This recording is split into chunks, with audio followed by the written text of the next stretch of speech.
முதல் வாசகம். என் தந்தை சவுல் உன்னை கொல்லத் தேடுகிறார்.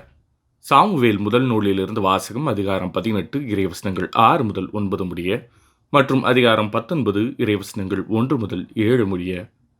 அந்நாள்களில் தாவீது பெலிஸ்தியனை கொன்ற பின் வீரர்கள் வீடு திரும்பிக் கொண்டிருந்த போது இஸ்ரேலின் எல்லா நகர்களிலிருந்தும் பெண்கள் ஆடல் பாடலுடன் அரசர் சவுலை சந்திக்க வந்தனர்.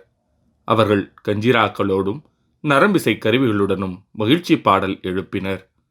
அப்பெண்கள் அப்படி ஆடி பாடுகையில், சவுல் 1000 பேரை கொன்றார், தாவீதோ 10,000 பேரை கொன்றார் என்று பாடினர். இந்த வார்த்தைகள் சவுலுக்கு அறவே பிடிக்கவில்லை. அவர் மிகவும் சினமுற்று, அவர்கள் தாவீதுக்கு 10,000 பேர் என்றனர், எனக்கோ 1000 பேர் மட்டுமே என்றனர்.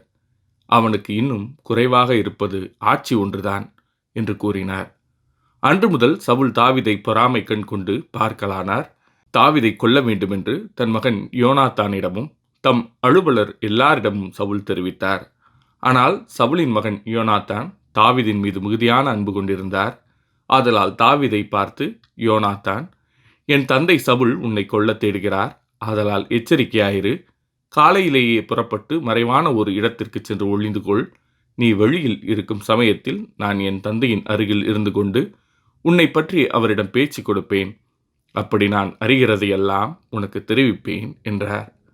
யோனாத்தான் தாவீதை பற்றி தம் தந்தை சவுலிடம் நல்ல விதமாக பேசி, அரசர் தம் அடியான் தாவீதின் பொருட்டு பாவம் செய்ய வேண்டாம், ஏனெனில் அவன் உமக்கு தீங்கு ஏதும் செய்ததில்லை. மேலும் அவனுடைய செயல்கள் அரசில் மிகவும் பயனுடையவனாயிருந்தன. அவன் தன் உயிரை ஒரு பொருட்டாய் எண்ணாது அப்பெலிஸ்தியனை கொன்றான். அதனால் ஆண்டவர் இஸ்ரேலர் எல்லாருக்கும் பெரும் வெற்றியை அளித்தார். நீர் அதை கண்டு மகிழ்ச்சியுற்றீர். அப்படி இருக்க எக்காரணமும் இல்லாமல் தாவீதை கொல்வதன் மூலம் குற்றமற்ற இரத்தத்திற்கு எதிராக நீர் ஏன் பாவம் செய்ய வேண்டும் என்று கூறினார். சவுல் யோனாத்தானின் வார்த்தைகளை கேட்டார். ஆனால் சவுல், வாழும் ஆண்டவர் மேல் ஆணை, அவன் கொலை செய்யப்பட மாட்டான் என்றார். பின்பு யோனாத்தான் தாவீதை அழைத்து இவ்வார்த்தைகளெல்லாம் அவருக்கு கூறினார். மேலும் யோனாத்தான் தாவீதை சவுலிடம் அழைத்து செல்ல முன்பு போலவே தாவீது அவரது பணியில் ஈடுபட்டார். இது ஆண்டவரின் அருள்வாக்கு. இறைவா, உமக்கு நன்றி. பதிலுரை பாடல். கடவுளையே நம்பியுள்ளேன், எதற்கும் நான் அஞ்ச மாட்டேன். கடவுளே, எனக்கு இறங்கி அருளும், ஏனெனில் மனிதர் என்னை நசுக்குகின்றனர்.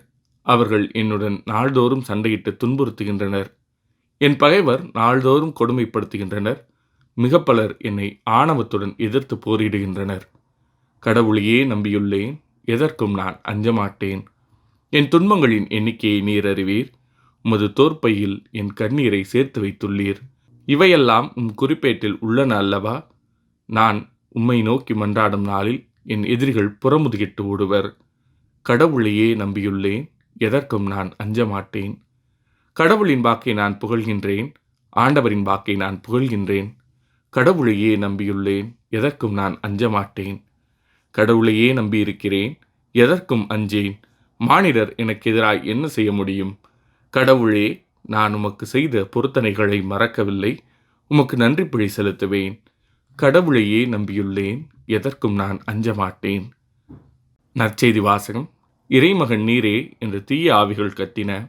இயேசு தம்மை வெளிப்படுத்த வேண்டாம் என சொன்னார்.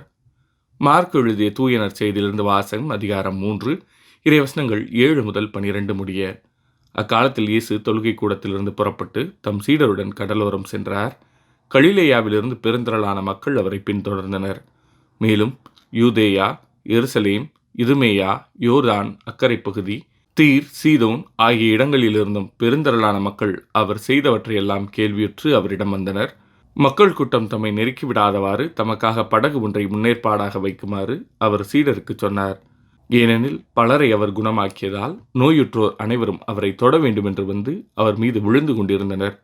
தீய ஆவிகளும் அவரை கண்டபோதே அவர் முன் விழுந்து, இறைமகன் நீரே என்று கத்தின. அவரோ தம்மை வெளிப்படுத்த வேண்டாம் என அவற்றிடம் மிக கண்டிப்பாய் சொன்னார். இது ஆண்டவரின் அருள்வாக்கு. கிறிஸ்துவே, உமக்கு புகழ்.